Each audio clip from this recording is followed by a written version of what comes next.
Hello mga Lodi, good day sa inyo lahat. For this video, pag-uusapan natin kung ano yung mga requirements mga Lodi sa pag-exam ng OIC, SADC at saka sa engine. Pag-uusapan natin kung ano yung mga requirements ngayong 2024, ano yung mga pagbabago, ano yung mga nadagdag. Iisa-isahin ko mga Lodi para malaman din sa mga kasamahan nating mga seaman kung ano yung mga dapat na ihanda, lalo na yung mag-i-exam pa lang at saka yung onboard mga Lodi. So mga Lodi, kung bago pa kayo sa channel na to, sa Lodi Marge sa YouTube mga Lodi, paki-like and subscribe mga Lodi for more informative videos na kagaya nito. Okay mga Lodi, una sa lahat, ito mga babanggitin ko mga requirements at saka yung mga explanation ko, pwede ito magbago mga Lodi sa mga ilang buwan ng mga ano. Kasi di stable yung marina mga Lodi at saka yung shed mga Lodi, pwede magbago sa mga darating na buwan or taon. Kasi simula nung nag-exam ko way back 2015 sa OIC hanggang sa management ako, nag-exam ko 2021, dami mga pagbabago mga Lodi. Kaya ngayon 2024 mga Lodi, ito yung requirements sila at i-explain ko mga Lodi. Una sa listahan natin, itong BS, tawag natin na BS, para maging 4-year course tayo, yung TOR natin mga Lodi. Itong BS na to mga Lodi, sa naabutan ko, ginawa ko nito, pagbaba ko pa, nung natapos na ako mag-apprentice, saka na ako nagpa-enroll. Ngayon mga Lodi, di na yun pwede mga Lodi kasi may kakilala ako na asa kayong mga apprentice pala ngayon, ang apprentice namin, tinanong ko, ganito na yung sistema ngayon mga Lodi. Sa mga di pa nakakaalam, bago ka sumakay ng barko, siguraduhin mo mga Lodi, bago ka sumakay ng barko, bago ka mag-apprentice or mag-undergo ka ba ng kadete or 36 months, yun yung sa wiper at saka sa oiler, i-enroll mo kailangan nyo na itong i-enroll mga Lodi sa school nyo.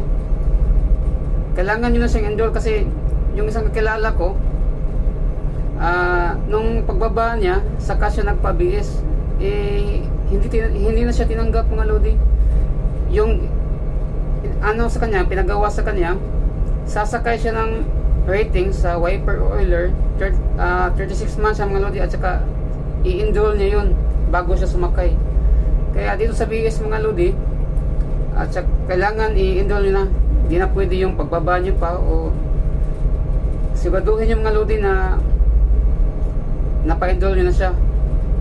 Kung onboard naman, kung onboard na kayo at di pa nakapag-enroll, subukan nyo na sa school nyo mga Lodi, kasi may mga kakilala din ako na tinanggap pa, onboard sila, nagpa-enroll. So kung may chance kayo mga Lodi, unahin nyo to mga Lodi, enroll nyo bago kayo mag-apprentice or magkadete, or ano yung kukunin nyo, 36 months ba.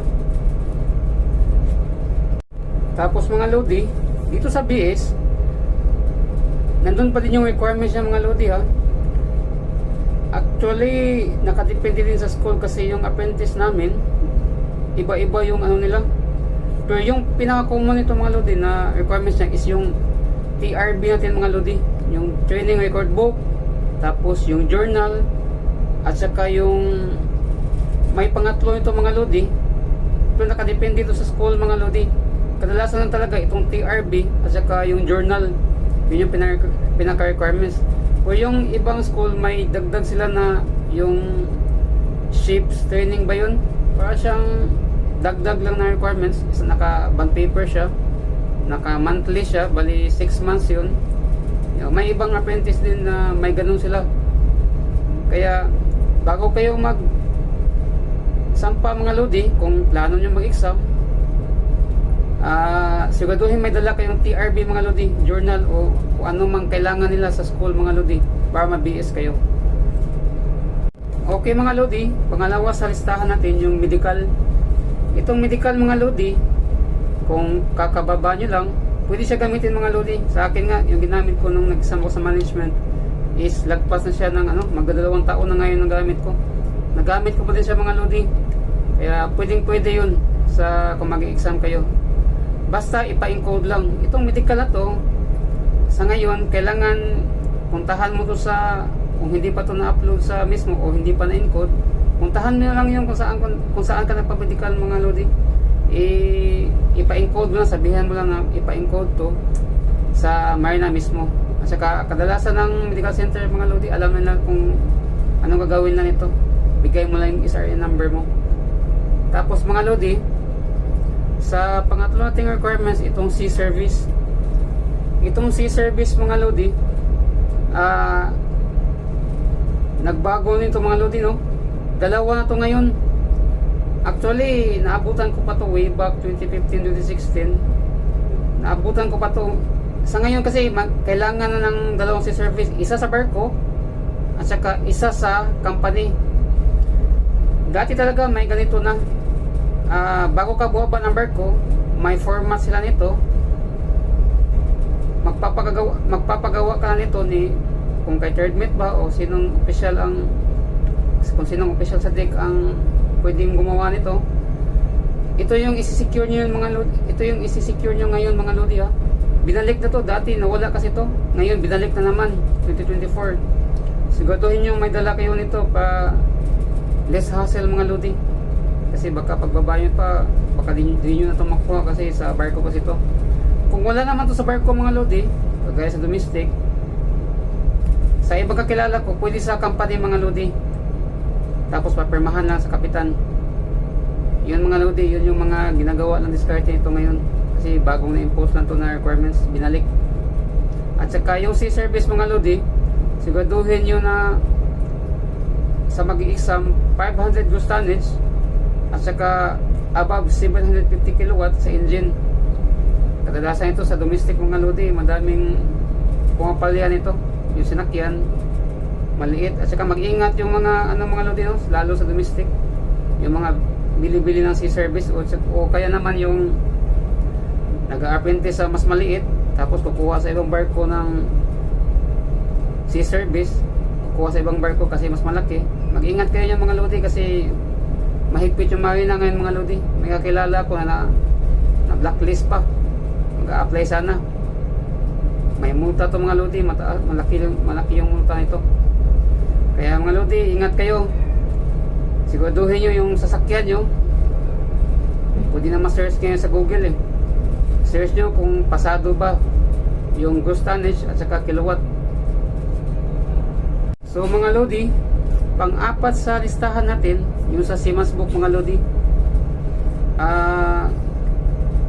Dito sa Seaman's Book mga lodi, ang kailangan naman ito yung sa front page mga lodi. Upload yun sa mismo. At saka yung tatak mga lodi, yung andun yung pangalan ng barko, andun yung nakalagay yung gross tonnage at saka kilowatt at saka per man ni kapitan, at saka yung position mo. Ito mga lodi, madami ding nagkakamali nito. I-check nyo talaga mga lodi yung C-service nyo at saka yung Seaman's Book nyo, kung pareho yung date, yung embark at saka yung disembark. Yan yung kadalasan nagkakamali mga lodi. Kasi kung magkamali yan mga lodi, hindi siya synchronized, yun, kagaya ng kasama kong oiler, di nakapag-exam dahil ito, di parehas yung C-service niya at saka yung Seaman's Book. Isa yan sa mga dahilan mga lodi. Kaya check nyo din kung tama ba para iwas palya mga lodi. Tapos sa panglima ating requirements mga lodi, COP ng BT, BECRB, AFF at saka MEFA. Ito naman yung nagbago ngayon mga lodi, no? Dati ginawa ko ito, nag-exam ako sa OIC. Nag-exam muna ako mga lodi, bit ko ay BT lang. Ngayon pala, kailangan mo nang mag-training ng BT, BECRB, MEFA at saka AFF, yung Advanced Firefighting. Kailangan mo na palang mag-training ngayon bago ka makapag-theoretical exam. Pero ganoon din naman, pagkatapos mo kasi mag-exam, kukunin mo pa din to. Yung binago lang ngayon is unahin mong mag-training bago ka makapag-exam. At saka kailangan naka-COP mga lodi. Yun yung bago naman ngayon na in-impose sila. So yun mga lodi, no? Ulitin ko lang yung mga requirements, yung 5 requirements na nasa listahan natin na hinihingi ng Marina. Una sa listahan yung BS, yun yung para maging Bachelor of Science tayo in Marine Engineering or Marine Transportation. Ito yung sa school, sabi yung TOR natin. Pangalawa, yung medical. Tapos yung pangatlo, yung sea service. Ito yung dalawa na yung sea service, yung sa barko na hihingi natin.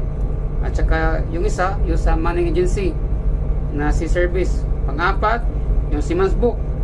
Yung first page, yung nandun yung picture nyo, yung detail nyo, yung detalye nyo, at saka yung yung tatak ng seaman's book, yung sasakay nyo, nandun yung pangalan ng barko, gustage, kilowatt, nandun nakalagay, yun yung i-upload natin. At saka yung panglima, yung COP ng training natin sa BT, BECRB, MEFA, at saka EFF. Naka-COP yun mga lodi, no? Tapos i-upload natin sa Marina. Pero nakalagay naman sa mismo kahit di mo na siya i-upload, kasi alam ko pag training nyo nito, pag COP nyo, naka-upload na yan. Nakalagay naman doon kahit di na i-upload. Tapos dagdag ko lang sa mga requirements mga lodi, kung on board kayo or soon pag on board nyo, magdala kayo ng dagdag lang sa requirements. Baka hanapan din kayo, may iba hinanapan, may iba hindi. Mas maganda yung handa kayo. Dalhin nyo yung crew list. Magdala kayo ng crew list pagbaba nyo, at saka yung ship's particular or ship's registry. Yan, sigurado nga hanapan din kayo yan. May iba hinanapan, may iba hindi din.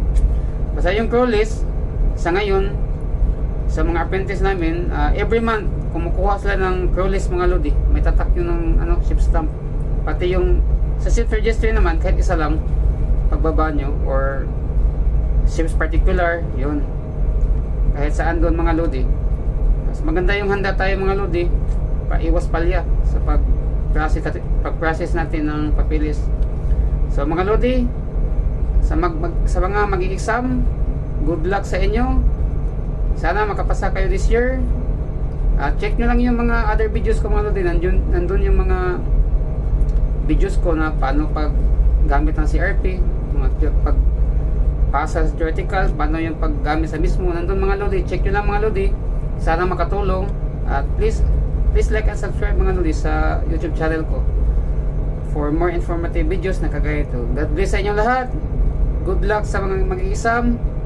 Thank you mga lodi. Bye bye.